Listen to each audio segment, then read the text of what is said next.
Boys and girls, did you have breakfast this morning? Yes? Yes? Yes? What did you have for breakfast?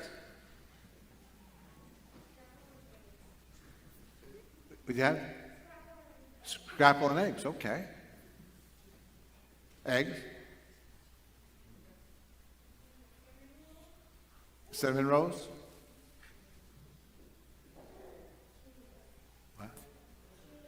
Cheerios? Emily? I'll have to talk to your mother about not feeding you. Anyways, nobody had pancakes. Anybody have pancakes this morning? No. Well, I got a pancake story for you. The person right there had pancakes. It seems that a mother one morning was making pancakes for her two little boys, Jimmy and Johnny.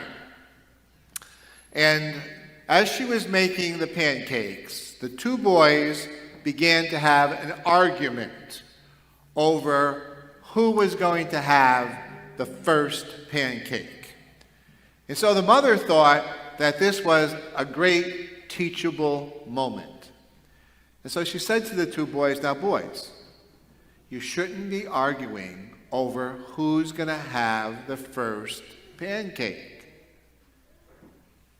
She said, you know, boys, if Jesus was here right now, he'd say, let my brother have the first pancake. And with that, Jimmy said to Johnny, Johnny, you be Jesus today.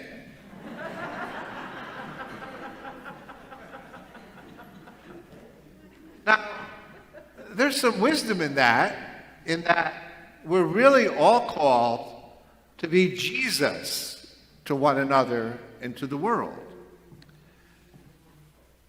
And you know, Jesus comes into our world and into our lives in lots of different ways. And some of them are very special ways. One of them being the Eucharist, Holy Communion. But Jesus, who comes into our lives, certainly comes into our lives to remind us, to encourage us, to nourish us, to feed us, if you will, so that we can bring what we receive, Jesus, to the world. And also through the reception of communion, we're continuously reminded of God's love for us, but also going out and caring and loving for other people each and every day. At the end of the Mass, myself or the deacon usually says something like, the Mass is ended, go in peace. And this end to the Mass is not something like, it's not saying, well, goodbye. And enjoy soccer, although you can go and play soccer, that's fine. You know, go have breakfast. Well, it's not saying that, but it's okay if you're going to have breakfast afterwards.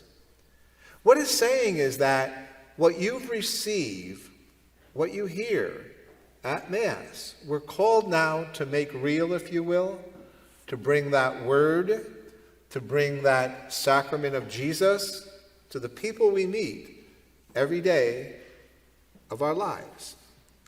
In our house, in our schools, in our community.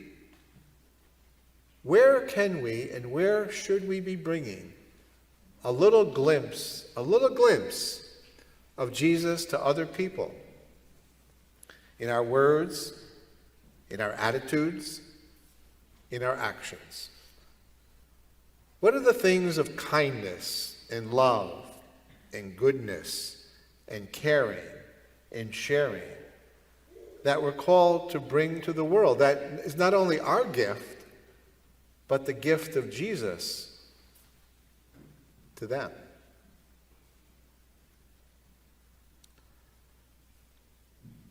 Hopefully we see Jesus as one of our friends, huh? Hopefully we continue to be growing in that friendship. I have a priest friend who this week turned 90 years old. I'm going to tell you a little conversation I had with him. But before I tell that story, I'm going to tell you another story. I was listening to XM Radio, Channel 6, because that's the station I like. And a couple of weeks ago, some woman was on the show talking about a gentleman who was going to have his 93rd birthday. And he was a veteran, and his health was not the best. So she thought it'd be nice if some cards and notes could be sent to him. And people did.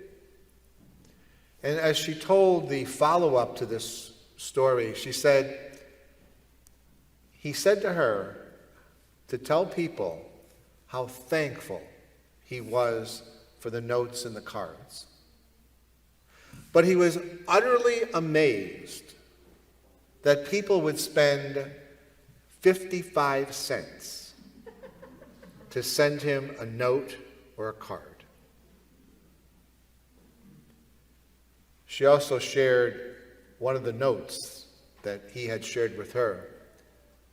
A little girl, or boy, they said a child, said in a little note, "Happy birthday." 93, that's real old. By the way, what's the secret to being 93? Well, when I was on the phone with this priest who was turning 90 that day, his first name is Leo. You know, priests usually don't call other priests by a father. They don't say, "Oh, Father this." If they do, we're mocking each other. I said, "Hey, Leo, what's the secret of being 90 today?" And without skipping a beat, Leo said to me, "Good friends, good friends." And I thought to myself, isn't that what Jesus is to us? A good friend, a good shepherd, who asks us to now be good friends, good Jesus people, if you will, to one another every day.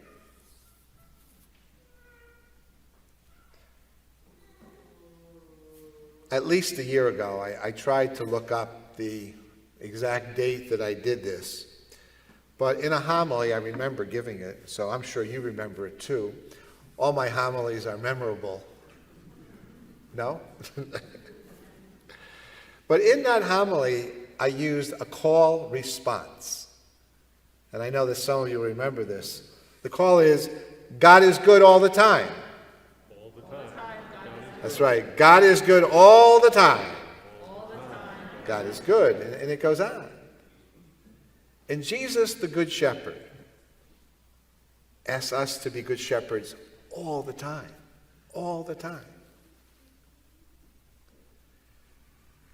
In the mid-1970s to 1980, I lived with a retired bishop, Bishop McGinn, and had dinner with him just about every night for 5 years.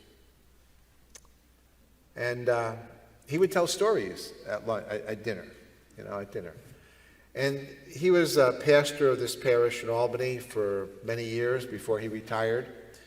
And he told the story about giving out report cards to the kids in the school, the grade school. And he said, I always had this little ditty that I would use when I gave out the report cards. And he shared it. It went like this. Good, better, best. Never let it rest till the good is better and the better is best. Good, better, best. Never let it rest till the good is better and the better is best. And I think that That's part of the message of God to us. Keep working at it. Keep working at it. I'm here every week to support you in your efforts to be a good Jesus person. A good Jesus person. To be not only a good friend and a good Jesus person, but to grow in becoming better friends and better Jesus people. And in time, becoming the best friends, the best Jesus people Jesus asks us and calls us to be today and every day.